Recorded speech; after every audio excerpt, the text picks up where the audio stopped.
안녕하세요. 조남철 세무사 김수현 세무사입니다. 자, 오늘 촬영 2일차입니다. 저번에 MSO 영상을 찍고 나서 원장님들이 많은 연락을 주셨습니다. 네, 연락이 많았죠. 실제적인 네. 상담도 저희가 열심히 좀 해드렸고요. 굉장히 MSO에 대한 관심이 뜨겁구나라는 것을 새삼 느꼈습니다. 네. 세무사님, 그간 어떤 일이 있었는지 한번 간단히 한번 얘기를 해주시죠. 어떤 상담을 하셨는지. MSO 관련해서. 실제적으로 원장님들께서 MSO를 하시고자 하는 목적들이 있잖아요. 기본적으로는 종합소득세나 건강보험료를 줄이고 싶다. 예. 이런 니즈들로 먼저 상담을 요청을 하시고 네. 추가적으로 저희가 상담을 드리면서 어떤 MSO를 이용한 상속이나 증여 플랜들 네. 같이 계획을 해드렸죠. 예. 놀라운 거는 원장님들이 굉장히 젊으신 분들임에도 불구하고 상속 증여까지 걱정하셔서 장기적인 절세 플랜을 세우고자 하시는 원장님들이 많았다. 네. 큰 그림을 그리시는 거죠. 예, 예. 굉장히 빠르시더라고요. 네. 예, 예. 자, 오늘 이 시간에는 어떤 내용 준비해 주셨죠? 오늘은 그림 렌탈과 아트 렌탈이라고 하는 요즘 네. 떠오르는 주제로 네. 병의원에서 어떻게 하면 절세를 할 수 있을까라는 주제와 네. 그리고 이 아트 렌탈을 이용해서 MSO에 접목을 시킬 수 있는 방법들을 예. 준비해 봤습니다. 요즘 미술품, NFT 굉장히 좀 핫하지 않습니까? 네, 핫하죠. 저도 최근 그 미술품 NFT 하는 회사에 뭐 소액 얼마 되지는 않지만 개인 투자를 하기도 했는데 굉장히 이제 그 뭐 아트 페어라든지 그런 데도 가보기도 했는데 그림도 굉장히 이쁘고요. 굉장히 현대적이고 그래서 이 시장이 뜨겠구나라는 생각을 했습니다. 구입을 하셨습니까? 구입? 비싸더라고요. 저희 사무실에도 네, 앵글상 보여드릴 수는 없지만 저희 사무실에도 아주 비싼 이우환 작가님의 와. 그림 네. 당연히 진품은 아니고요. 저기 어디 공식적으로 판매하는 그 인비테이션을 네. 뭐 걸어놓긴 했지만은 그림값이 너무 비쌉니다. 네. 그때도 제가 아트페어 신진 작가들 이렇게 하는 데라서 갔는데도 불구하고 뭐 수백만 원씩 기본 뭐 500만 원, 뭐 1000만 원 막 이러더라고요. 그런데 이제 우리 원장님들 병원에 걸어놓을 그림 정도 수준 된다고 하게 되면 기본 몇 천만 원에서 많게는 몇 억 되는 그림이 걸리게 될 거예요. 그렇죠. 그러면은 그거에 따른 렌탈료도 꽤 나오긴 하겠더라고요. 그렇죠. 구입을 하실 수도 있고, 그렇죠. 렌탈을 하실 수도 있고. 그럼 아트 렌탈이란 어떤 개념으로 접근을 하는 게 맞을까요?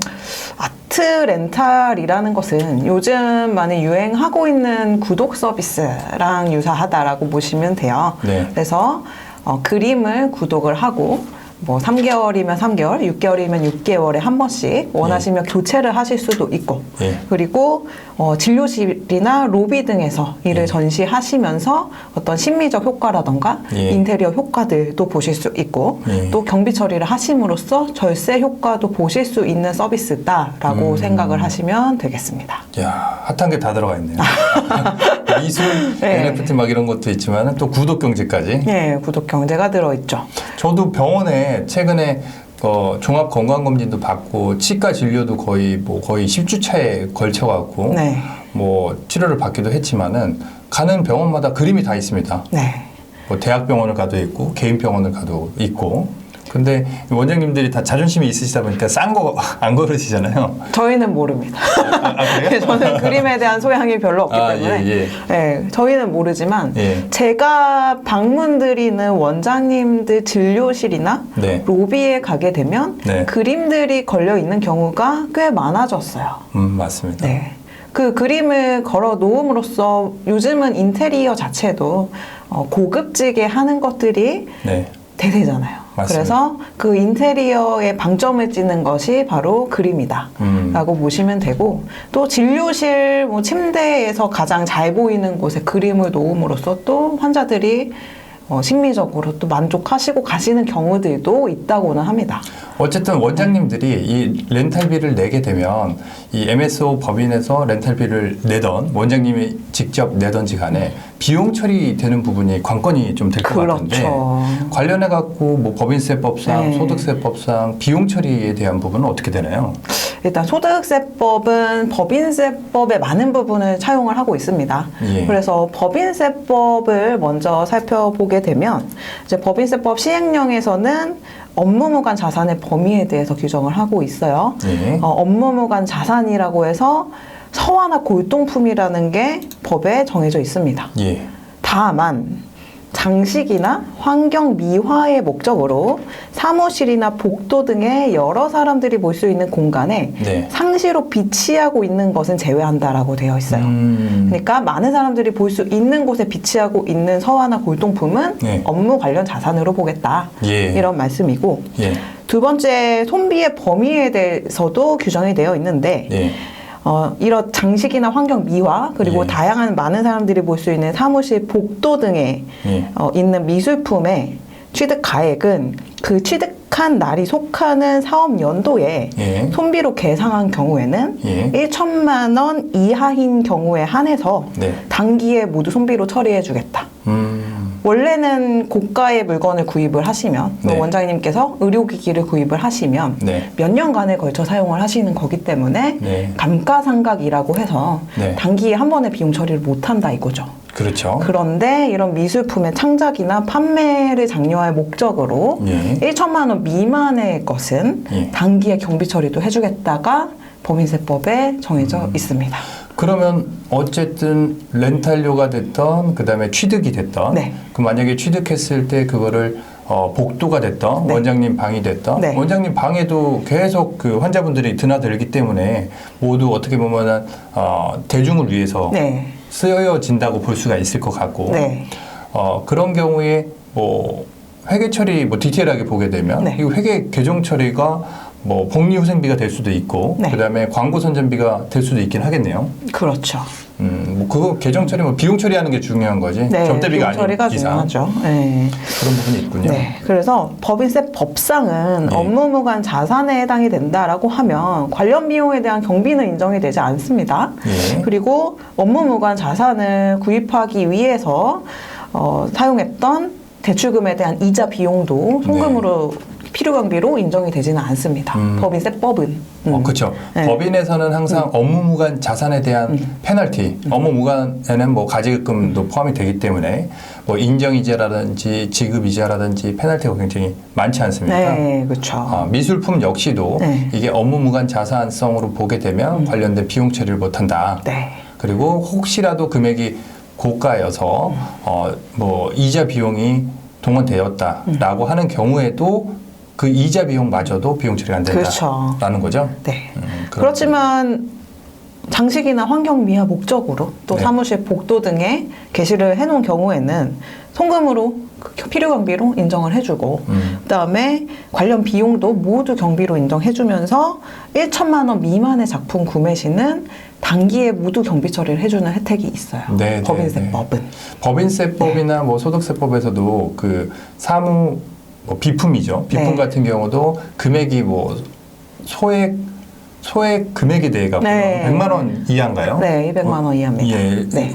뭐 근데 그에 준용해 갖고 미술품 같은 경우는 취득 건별로 1,000만 원 이하인 경우에는 뭐 자산 처리가 아니라 비용 처리도 가능한 네. 부분이 있다라고 네. 이제 말씀을 해주신 거네요. 그래서 법인세법은 의료 법인 등에서 좀 활용을 해보실 수 있으실 거고 네. 일반적인 병의원을 운영하시는 우리 원장님들은 네. 소득세법의 규정을 좀 확인을 해 보셔야 되는데 네. 소득세법 시행령 제55조에는 네.